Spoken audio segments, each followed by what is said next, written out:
M. Fachoulia, l'auteur du roman L'écho du village.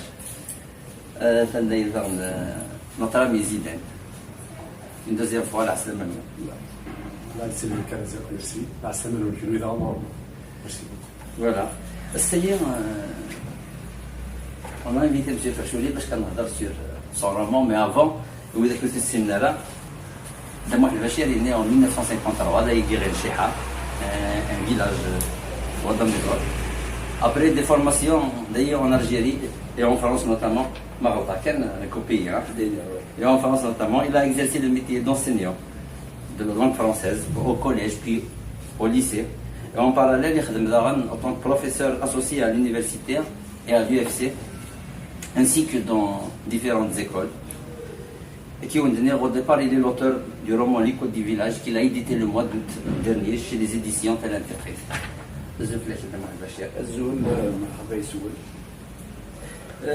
L'écho du village, c'est un roman qui se base sur le mode de vie de notre société. Quelque part, c'est un travail de mémoire, peut-être. Verra que je vais sur la présentation. Voilà. De l'ouvrage. Voilà. Article 1. D'abord, je vous remercie pour le travail que vous faites. Je remercie la page à mise au focus qui fait un travail extraordinaire.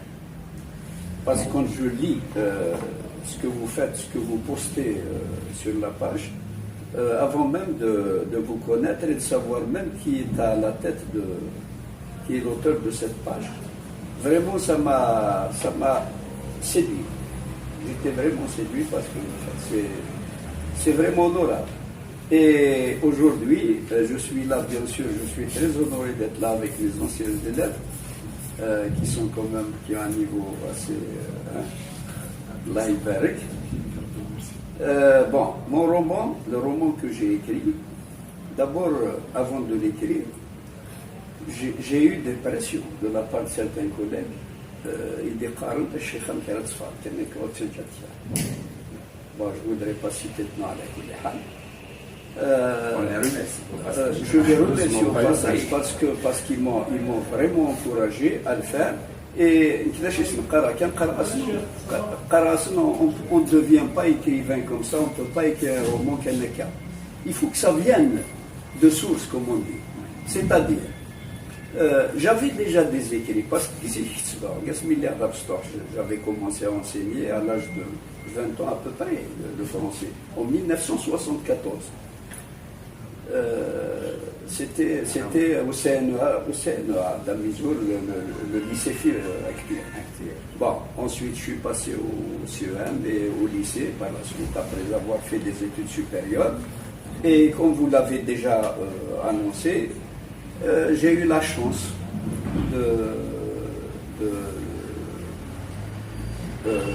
de participer à des formations, un peu dans des universités. D'abord, c'est des formations au compte de la première formation, c'était au compte de l'éducation. C'était en 98. Il y avait une formation au compte du CNEG, l'actuel CREF. C'est l'enseignement à distance. D'ailleurs, j'ai été dans le cadre de l'enseignement à distance pour la formation des formateurs. Et ensuite, j'ai fait en 98, je reviens un petit peu en arrière, j'ai fait donc le Centre international d'études pédagogiques, CIEP, qui est à Sèvres, à Paris. J'ai fait la Normandie, l'université de Caen. Donc, avec le CNEG, j'ai fait Poitiers, le CNED de Poitiers, et j'ai fait le CRDP, Centre de recherche pédagogique de Besançon. Voilà à peu près au sujet de l'étranger. Alors, en ce qui concerne mon roman, je vais aller dans le vif du sujet. Mon roman, d'abord, je vais parler un petit peu de la présentation, de la structure du roman. Le roman s'ouvre par une citation de Cicéron, c'est très important. La citation, c'est philosophique à l'école, parce que Cicéron, il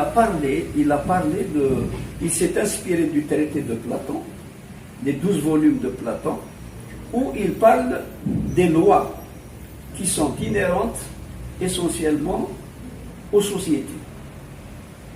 Et ce sont des lois qui se reportent aux origines naturelles et divines du genre humain.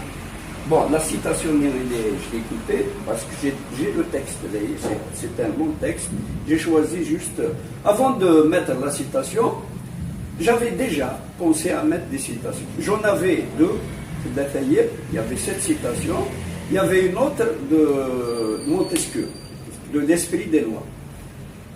Quand j'ai terminé le roman, Mitfouka, je connaissais l'histoire, ce qu'il y a, c'est pas une histoire, je vais en parler. Il y avait, je suis revenu à la citation, c'est important. Et j'ai trouvé, j'ai constaté que ce que j'ai développé dans le roman, c'est à peu près, il colle avec la citation. Parce qu'il n'y a pas que la citation, moi j'ai lu tout le texte de Cicéron. Vous voyez, c'était Cicéron, c'est 123 comme ça, et jusqu'à 26 avant Jésus-Christ. C'était avant Jésus-Christ. Voilà un petit peu. Ensuite, le roman, il s'ouvre, l'incipit du roman, c'est ce qu'on appelle les premiers mots. C'est le village qui ouvre ses portes et qui libère ses habitants.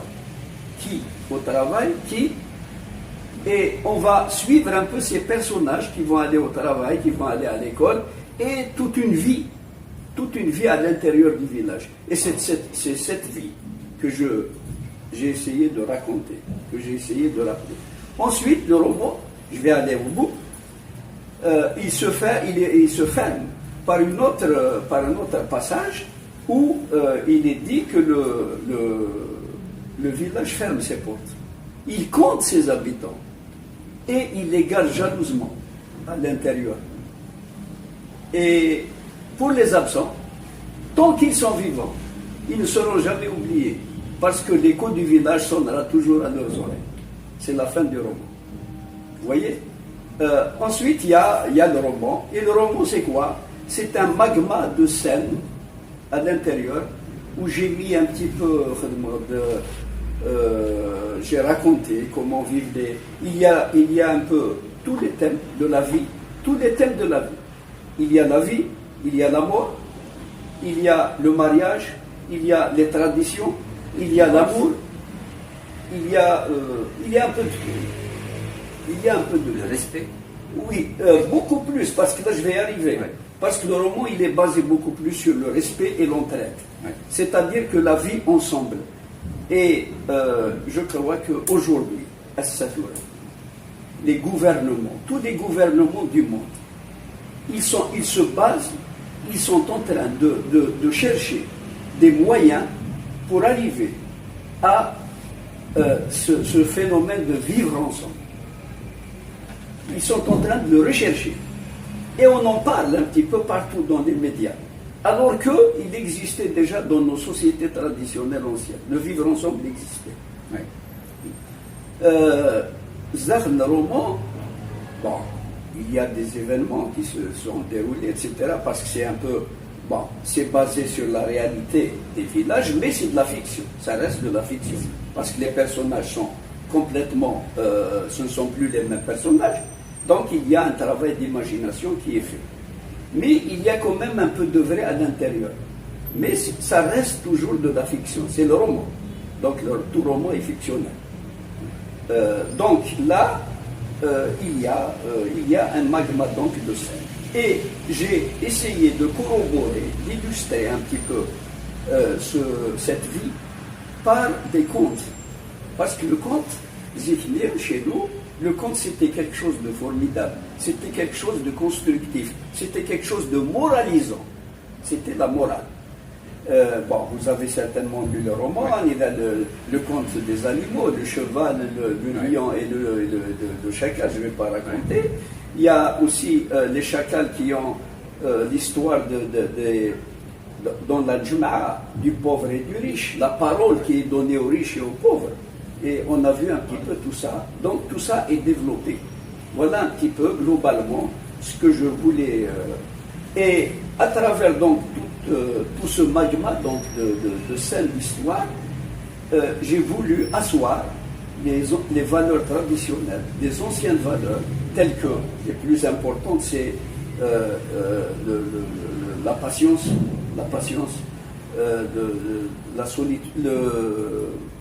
la solidarité, l'entraide, le respect. Bon, pas tout à fait la misère, mais il y a plutôt, je dirais, la rareté. Au lieu de parler de misère, je parlerai de rareté, de la privation.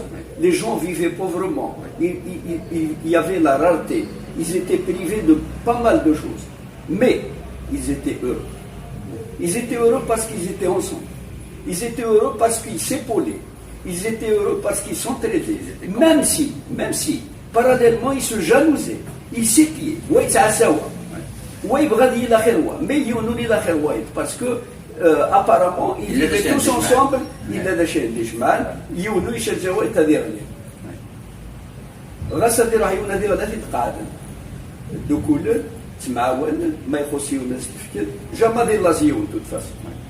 voilà, globalement, j'ai essayé d'être un peu bref et j'ai fait, si vous voulez, un bref aperçu. Je vais interpeller Zidane, le psychologue, peut-être. Oui. Avant, on a évoqué le côté psychologique dans le roman L'écho du village. Peut-être un mot. Oui, bien sûr. Bien sûr, beaucoup plus Kina Smith pour la première fois. Bon, je tiens aussi à signaler que c'est mon prof. Donc, voilà. Et c'est grâce à eux qu'on essaie plus ou moins modestement. C'est grâce à eux qu'on essaie d'être à l'ordre. C'est grâce et pour eux, en même temps. Parce que ça, d'abord, ils ont fait leurs efforts, puis ils nous ont empêchés. Ils nous ont empêchés de devenir le monde. On avait toutes les chances d'être mauvais. Toutes les chances. Ils nous ont empêchés d'être mauvais à travers certains gestes. Certains gestes qui ne relèvent pas de l'enseignant, qui relèvent du pédagogue. Le pédagogue qui est en chacun de ces personnages. Parce qu'en fait, dans ces personnages, on retrouve la pédagogie. La pédagogie, c'est ce qu'on appelle... C'est pas une pédagogie formée, c'est le bon sens paysan. On retrouve le bon sens paysan, on le retrouve.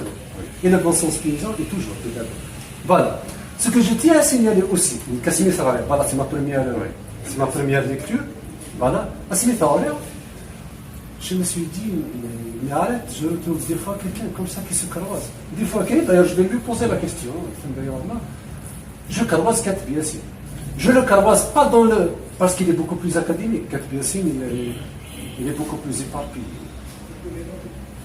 Cheikhna, il est beaucoup plus académique. Parce qu'il est. Voilà. Mais je le trouve. D'ailleurs, il a fait remarquer, il a fait la remarque. Voilà. Bnei Britsk Masaka. Il fait qu'un. Ça ne dit rien. Le Khadar s'échappe de prison. Le Khadar s'échappe de prison. Il fait qu'un Khadar s'échappe de prison. C'est le processus inverse. Voilà. Le village libère. Le village le soir. Il faut que le roman. Au départ, le Mabivnik qui a eu l'impression ailleurs. Voilà. Et je retrouve aussi une lettre. Oui, une lettre d'un beau-père à son beau-fils. Et vous savez quoi? Vous savez que Katib Yassine écrivait des lettres de France, les immigrés de France, et il écrivait des lettres, donc je le retrouve ici. Voilà, en beaucoup plus académique. Voilà. C'est très gentil. Tu m'honores avec quand même une telle intervention. C'est vrai que si on parle des personnages, puisque vous me donnez l'occasion, vous me rappelez un petit peu peut-être, parce qu'en parlant, il y a des choses qui échappent. Les personnages en eux-mêmes, c'est un petit peu des caractères, comme dirait Molière. Parce que chaque personnage incarne un caractère de la société. C'est l'ensemble des personnages qui forment la société villageoise. Et quand j'ai parlé du village, quand j'avais écrit le village, parce qu'il y a beaucoup de gens qui m'avaient posé la question, quel village vous avez cité? C'était Taraoui. Bon, d'abord, il y avait quelqu'un qui m'avait déçu.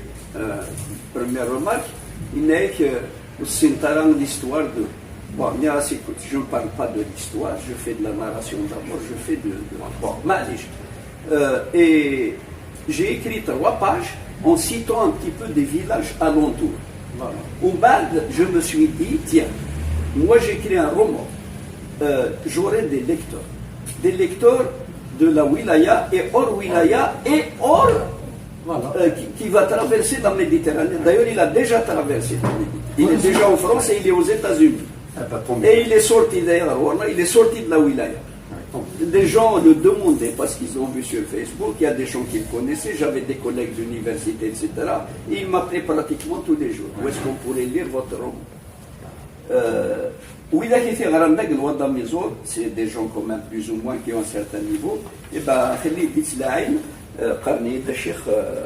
bravo. Il y a beaucoup. D'ailleurs, je tiens, parce qu'il y a quelqu'un qui m'a envoyé un message qu'il a lu, c'est un collègue de la spécialité. Il m'a fait une petite remarque, il m'a envoyé un message que je vais lire à l'occasion. Voilà ce qu'il a dit. Je crois que ça résume un petit peu aussi, ça va aider pour à mi-chemin entre le paysan et l'intellect. Merci d'être resté sobre et simple dans le style d'écriture, comme dans ton style de vie de tous les jours. Bravo, c'est une fierté. Ton ami et collègue, je ne dirai pas le nom.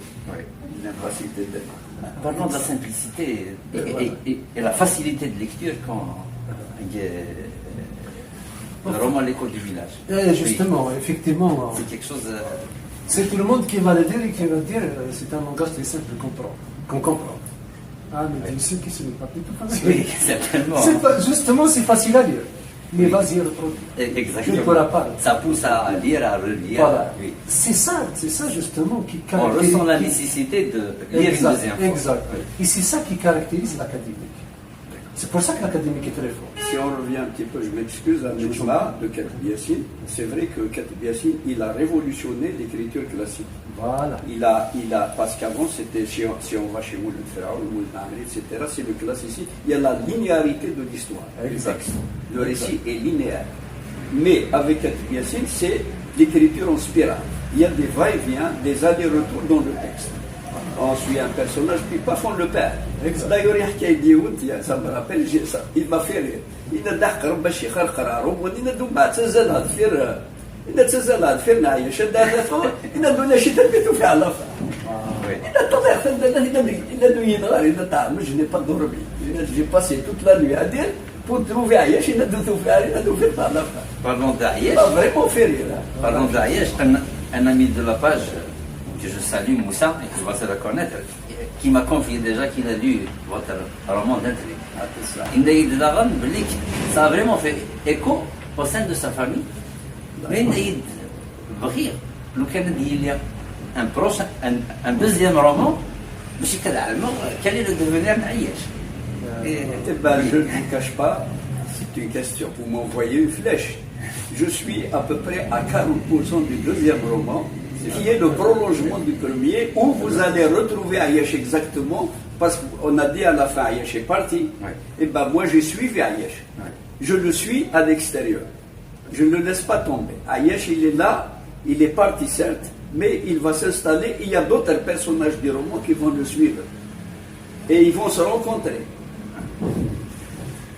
Moi, je vous laisse pondre comme ça, avec un point d'interrogation. Je ne vais pas dévoiler le reste.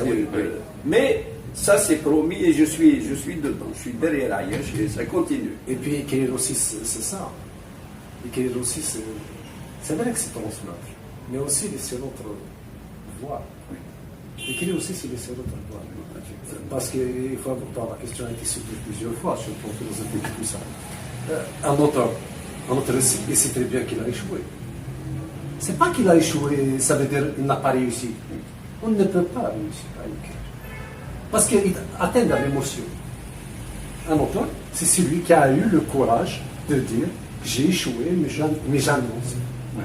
Parce que l'émotion est intime. Le langage est commun. Comment peut-on toucher l'émotion avec un langage commun? Comment peut-on toucher l'émotion intime avec un langage commun? Donc on accepte déjà d'échouer. Ce qui suggère à l'autre une autre vision. Et c'est ça écrire, je pense. Je pense qu'il faut laisser l'autre aussi voir. C'est le psychologue qui parle là. Voilà. Exactement l'écriture. L'écriture, quand on parle d'échec ou de réussite, je crois qu'il faut y aller. Il faut avoir le courage d'aller. Parce que des fois, on se dit, qu'est-ce que je vais écrire? quelle sera, si vous voulez, la position de mon lecteur, il ne faut jamais penser à ça. Il faut écrire, il faut y aller, et l'interprétation. Parce que l'histoire, on peut la voir d'une certaine manière, mais l'histoire, elle continue vers le lecteur et elle peut prendre une autre forme. Je vais vous raconter une anecdote avec Ket Biassin toujours. Quand j'étais à l'université, à la fac centrale, il y avait une rencontre sur Ket Biassin Nejma avec des critiques littéraires, des enseignants de l'université, parmi mes enseignants, etc. Donc on était tout à fait au fond, et il y avait avec nous Ket Biassin. On l'a invité, mais il s'est mis au fond. Toujours. Voilà. Donc, quand on commençait à parler du roman, à présenter, à faire de la critique littéraire, bien sûr, à un certain moment, je me dis, vous pensez, et que dès qu'il veut, vous croyez que je pense à tout ça en écrivant? Il dit, mais il faut que ça il a abandonné. Bien sûr. Parlons de l'écriture, peut-être, j'insiste toujours sur ça, c'est à encourager les jeunes qui écrivent. Peut-être on va en profiter de l'occasion Cheikh. Il y a des jeunes qui écrivent sur la page Amis de Focus, qui s'essayent, on les encourage peut-être à des mots à ces jeunes. Je vais revenir, je vais enchaîner après avec le roman, parce que le roman quittera l'histoire. Quand on a parlé des valeurs ancestrales. Le roman, déjà, il y a des gens, comme vous l'avez déjà dit, qui se retrouvent dans le roman. Ils retrouvent un peu leur histoire dans le roman. Les anciens de ma génération. Le jour où je suis venu pour qu'il me dédicace même, non, je sentais que je devais continuer parce que je suis concerné. Je sentais que j'étais... Effectivement. Voilà. Ensuite, il y a une certaine génération des jeunes, ils vont faire un voyage dans le temps. Ils vont visiter l'histoire de leurs parents. Ils vont la visiter à travers ce roman.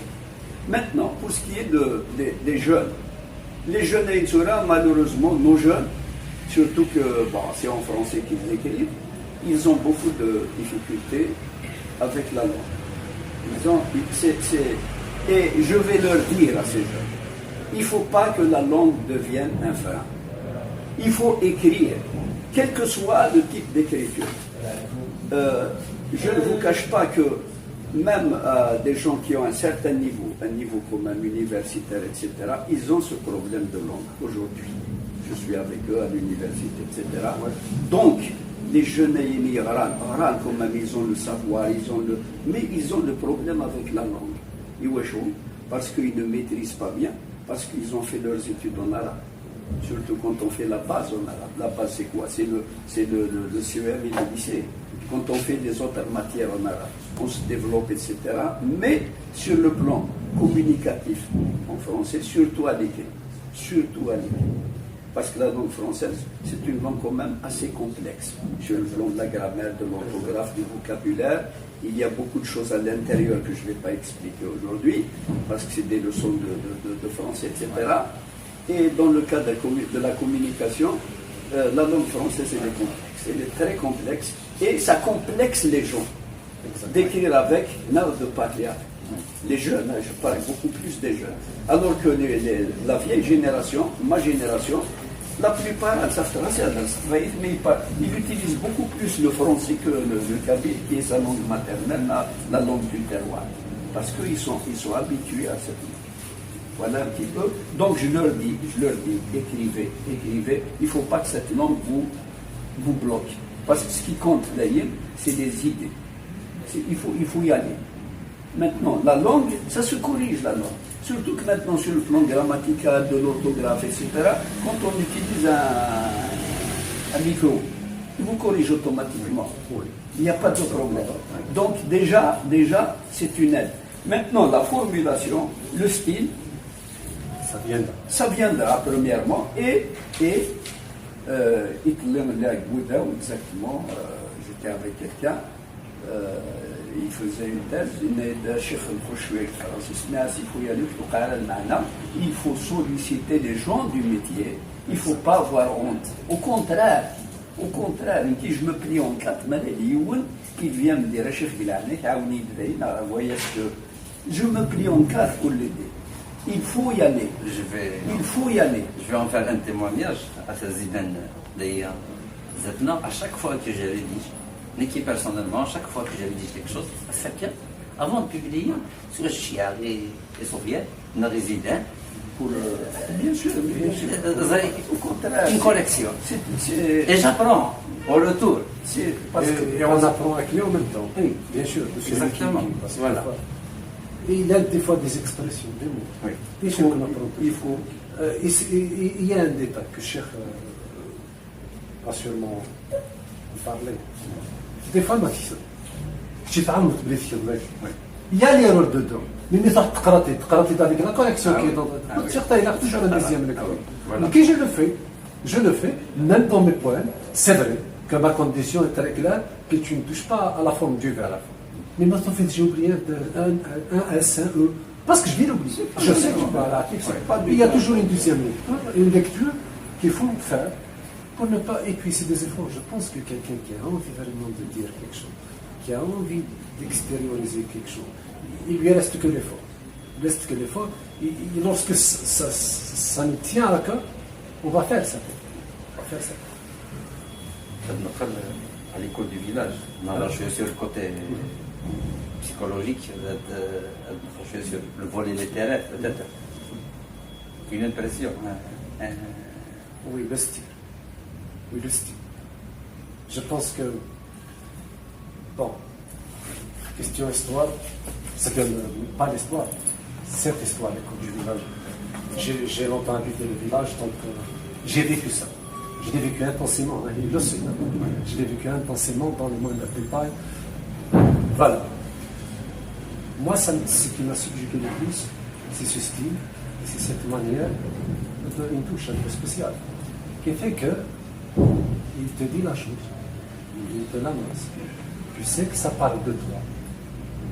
Tu sais que tu es identifié dedans. Et tu ne peux pas le dire de cette manière. C'est qu'on voit quelqu'un travailler et se dire que c'est faisable. Et puis lorsqu'on commence, tu vas te rendre compte que c'est pas aussi facile que ça. Quelqu'un qui est normalement, c'est lui qui pousse à mais tel n'était pas le problème, surtout de tel. Mais vas-y l'écrire de cette manière. Car vraiment, c'est très difficile, c'est quelqu'un qui écrit qui te parle. C'est très difficile d'écrire comme ça. Parce que, sûrement, vous allez le remarquer, écrire difficilement, c'est facile. Il suffit d'être un peu calé, gravement, et puis faire une petite recherche. Écrire difficilement, c'est très facile. Mais écrire avec un style que tout le monde va saisir, sans pour autant tomber dans la médiocrité, c'est pas à la portée de tout le monde non plus. Voilà. Et d'ailleurs, je me remercie infiniment pour cette brèche qu'il a ouverte, qui m'a ramené en lisant au banc de l'école. Voilà. Ça m'a ramené au banc de l'école et ça m'a donné cette impression de ce monsieur, ce grand monsieur, voilà, qui fait le cours, et que j'étais là comme ça, ébahi. C'était comment il parle de cette manière. Voilà, et merci beaucoup. C'est moi qui vous remercie. Et je vais terminer par ça peut-être. La simplicité, c'est le sommet de la perfection. Exactement. Je crois qu'il n'y a pas mieux que d'être simple pour faire passer son message. Parce que quand on fait passer le message simplement, il passe. Et il est à la portée de tout le monde. Or, quand on écrit, l'objectif, c'est de faire passer un message. Et quand on veut faire passer un message, l'essentiel, c'est que ce message passe. C'est qu'il soit perçu par le lecteur. Parce que quand on est destinataire d'un message, nous avons en face de nous un destinataire. Et dans le cadre de la communication, quand il s'agit d'une communication, quel que soit le type de communication, je fais un discours politique, scientifique, littéraire, etc. Avant de faire mon discours, je dois étudier ma cible La cible, c'est qui? C'est à qui? C'est l'assistance, l'auditoire. Bien. Dans le cas de la communication, c'est facile de faire ça. Parce que je suis un politicien, je viens faire un discours. Je suis un homme de science, je viens faire un discours scientifique. Ou un homme de lettres, etc. Je vais étudier mon auditoire, le parterre. Je vais voir qui est là-bas. Pour essayer de mettre mon discours au diapason, c'est-à-dire au niveau de... Donc mais dans le cadre de l'écriture d'un roman, on ne peut pas faire ça, parce qu'il s'adresse à toutes les couches sociales, et à tous les niveaux, à toutes les structures de l'esprit. On ne peut pas faire, et c'est pour ça que ce n'est pas facile, comme vous le dites, il l'a bien souligné, ce n'est pas facile de dire les choses de manière à ce qu'elles soient perçues par tout le monde, quel que soit leur niveau. Voilà à peu près ce qui se cache derrière l'écriture. Enfin, de la page, ceux qui n'ont pas encore lu Les Codes du village, personnellement, je vous le recommande fortement à faire ce voyage dans le temps. Lire ce roman est vraiment un voyage dans le temps. Je vous le recommande fortement. Peut-être, Zidane, un dernier mot avant... Oui, juste une dernière remarque que j'ai soulevée personnellement. Cette manière, par exemple, de faire... Ce n'est pas de la traduction, c'est de l'adaptation. Je retrouve certaines expressions qui sont de nous, qui sont de chez nous, qui sont en nous, et qui sont écrites, pas en kabyle, mais en français, mais qui sont adaptées. Ça veut dire, tu lis en français, tu comprends, alors qu'on sait que ce n'est pas français. Se poser une pierre sur le corps, c'est pas français. C'est tableau ce matin. Exactement. Voilà. Oui. Et ça, je le retrouve à chaque fois comme touche et ça me fait du bien aussi. Parce qu'on se retrouve dedans. Sinon. Oui, c'est nous. Merci beaucoup. C'est très gentil, tout ça. Ça nous a fait du bien. Oui. Voilà, m'a honoré. Merci beaucoup. Peut-être un dernier mot aux fans de la page et à ceux qui vont... De toute façon, mon dernier mot, c'est toujours le remerciement à la page, aux gens, à ceux qui tiennent la page, pour tout l'effort qu'ils consentent pour essayer de présenter des choses et des choses, pas uniquement mon roman. Mon roman, il est en vente chez Saadé à Mézour. Qu'on remercie. Qu'on remercie infiniment parce qu'attention, on a tendance à l'oublier, que je ne l'ai pas oublié, j'ai laissé ça à la fin, parce qu'il faut clore avec lui, parce que le départ, la première pierre pour ce roman, c'est M. Saadi qui l'a fait. Parce qu'on a fait une grande dédicace d'ailleurs, il m'a encouragé. Quand je l'ai vu la première fois, je lui ai dit voilà, j'ai fait un roman, etc. Il m'a donné là, on va faire de notre mieux pour que ça marche. Et il a fait vraiment un travail extraordinaire. Parce que si mon écho du village a eu un grand écho, c'est grâce à M. Saadi. Ouais, ça, je le reconnais et je ne l'oublierai jamais. Et pour les gens, pour les lecteurs de la page, je leur dirais, lisez. Si ça leur plaît de lire mon roman, ça serait avec un grand plaisir. Si par exemple, peut-être que j'aurai l'occasion de faire des rencontres avec les lecteurs, d'ailleurs j'ai discuté avec M. Saadi, il m'a promis de faire une rencontre, de débat comme ça. Ça serait très intéressant pour que les lecteurs viennent me poser des questions, pour que je puisse les éclairer un petit peu sur ce qu'il y a dedans, pour ceux qui... Et je leur dirais, lisez, parce que la lecture, c'est la nourriture de l'esprit. C'est la nourriture, c'est un corps qui ne se nourrit pas, est un corps qui va toujours vers la dégradation, ça serait la déchéance. Donc il ne faut pas aussi que ce soit la déchéance de l'esprit. Donc il faut lire. Merci. C'est comme ça. En parlant de lecture, on organise un jeu littéraire sur la page en collaboration avec la librairie Sofiane Saadi, qu'on remercie une deuxième fois pour tous les efforts qu'il fait, et l'espace et tous les efforts qu'il fait pour la promotion de la culture en général de la région nord. Le deuxième numéro du jeu a été... On a eu l'honneur que M. Fachoudien, qui était le juge, Wahab Asif, on lui offre le livre Abdelrahman Khloufi, l'enfant des 1000 octobre. Voilà. Article Saha. Oui, je tiens aussi à lancer un dernier mot, parce qu'on va en profiter, puisque c'est l'occasion, on va en profiter. Je fais appel à ces jeunes qui écrivent. Ça ne veut dire pas obligatoirement ceux qui sont de la page amusante officielle. Tous ceux qui aiment écrire, d'essayer de se réunir. On envisage de les réunir tous pour faire quelque chose. Alors je lance cet appel. Manifestez-vous. Je parle des jeunes, bien sûr, de tout le monde. Essayons de faire quelque chose. Manifestez-vous. Essayez de vous réunir. On veut faire quelque chose. On ne va pas laisser cette énergie se disperser à quelqu'un.